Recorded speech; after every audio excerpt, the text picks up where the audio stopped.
بسم الله الرحمن الرحيم. في كم موضوع كده هنتكلم فيهم، لا نمس أشخاص بعينهم، ولكن هم أشخاص في المجتمع، أشخاص في العمل العام. إحنا ما نقدرش نمس حد من أهل الشارع، من الرجل المواطن العادي، ولكن دي ناس فرضت علينا سياسيا واجتماعيا، فلها ما لها وعليها ما عليها.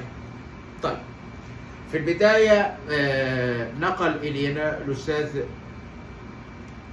شيبة عبد العال، المرشح البرلماني السابق، بعد ما نقل شقيق عضو مجلس النواب اللي بيلزم بعض المواطنين بتسليم قطعة سلاح إلى وحدة المباحث. الأستاذ شيبة عبد العال أشار في برقية عاجلة إن المرشح البرلماني السابق الأستاذ كريم مكادي، المرشح البرلماني السابق الأستاذ كريم مكادي، اللي أنا سبق وإن أنا اتكلمت عليه في ظاهرة ما يسمى بكريم مكادي، واتكلمت وكتبت على الفيسبوك عشان ما حدش يقعد يزايد علينا بس وبتاع. أرى ممتاز نصار جديد، وكنا كل الناس فرحانة بتجربة موجودة. المهم على كل حال، شهادة الأستاذ شيبة عبد العال الآتي: أن الأستاذ كريم مكادي أرسل له أشخاصا كثيرة من الجرف والمطاوع ومن بيروت نفسها، وكان بيتصل بيه قبل ما يقفل التليفونات في وش الناس كده. ايوه، عايزين حاجه روحوا لشيبة عبد العال، ده بيقف مع الناس ومش عارف ايه.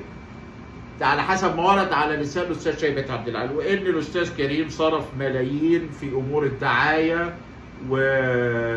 والانضمام لحزب مستقبل وطن، اللي حزب مستقبل وطن كان الاستاذ كريم مكادي بيشتم الحزب قدام مقر اللجان ورجع مضى عليه، واحنا سبق ان احنا اتكلمنا عليه.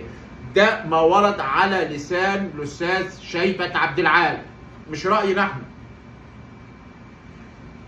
وبنيل الى الاستاذ كريم مكادي مع كل الاحترام والتقدير الى الانتهازيه السياسيه، راجل جاي معاه فلوس، دخل المعترك السياسي، لقي ان موضوع كلمه سياسه ونائب في البرلمان دون الانضمام لحزب مستقبل مصر مستقبل وطن مش هيجيب همه، فراح منضم لحزب مستقبل وطن. وسيبك من الشعارات والكلام ده كله، هذا ما ورد على رأينا احنا. ارجعوا الفيديو ظاهرة ما يسمى بكريم مكادي كله تقريبا، وده يقودنا الى ان شقيق عضو مجلس النواب اللي راح يسلم سلاح والاستاذ كريم مكادي ومن على شاكلته في الساحة السياسية، يعني بيقولنا ان مفيش العضو السياسي لسه عندنا في بيروت ما انجبناش العضو السياسي اللي هو يقدر يتفق. يعني تعالى هقول لك على حاجه بس عشان بس ما نشخصنش الامور. الاستاذ محمد عيد عبد الجواد عضو مجلس النواب اللي هو العضو الحالي،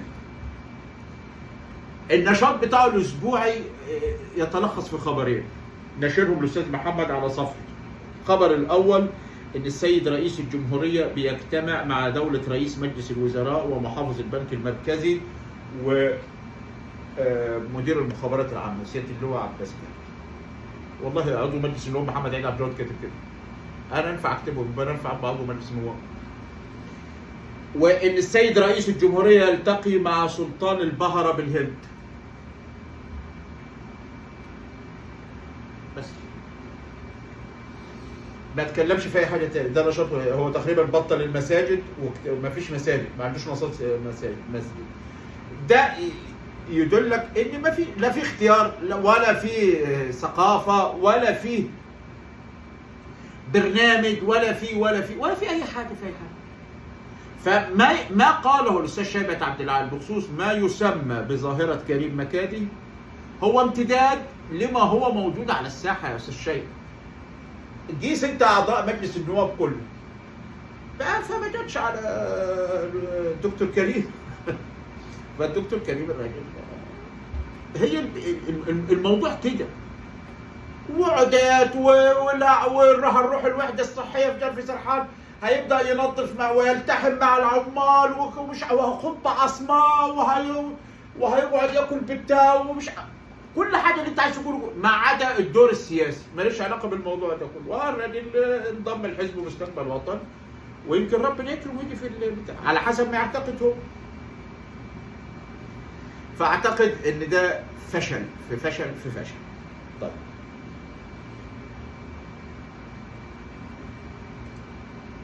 في خبر سعيد زفوا الاستاذ رضا عبد الدايم ان الغاز الطبيعي هيدخل في قرية جرف سرحان خلال الفترة القادمة. الغاز الطبيعي هيدخل البلد، يعني مش هيبقى فيه انابيب تاني ومستودعات ونجيب واسطة عشان نملى انبوب. الحمد لله. كان في اجتماع تم في بدعوة كريمة من الاستاذ رضا عبد الدايم بخصوص رغبات بعض السادة المواطنين على سوق الجمعة.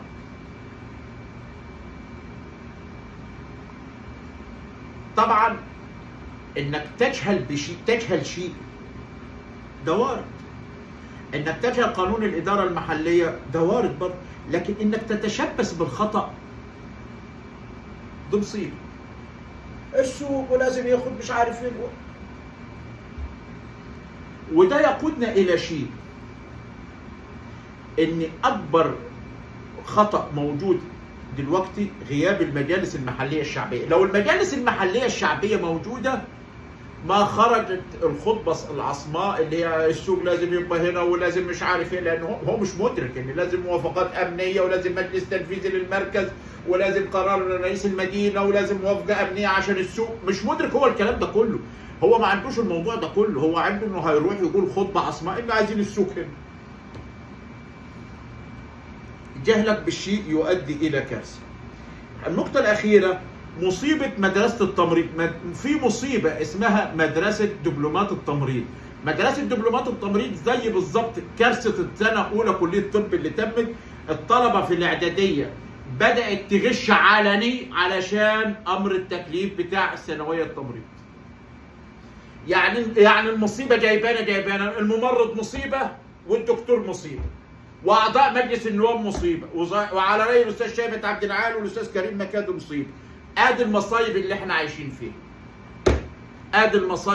عايشين فيها. الطالب بتاع في ثالثه اعدادي بيدخل له الامتحان، في حد مسؤول عن مدرسه لا داعي لذكر اسمه فتح اللجان على مصراعيها في ثالثه اعدادي علشان يدخل ابنه او احد اقاربه الثانويه التمريض.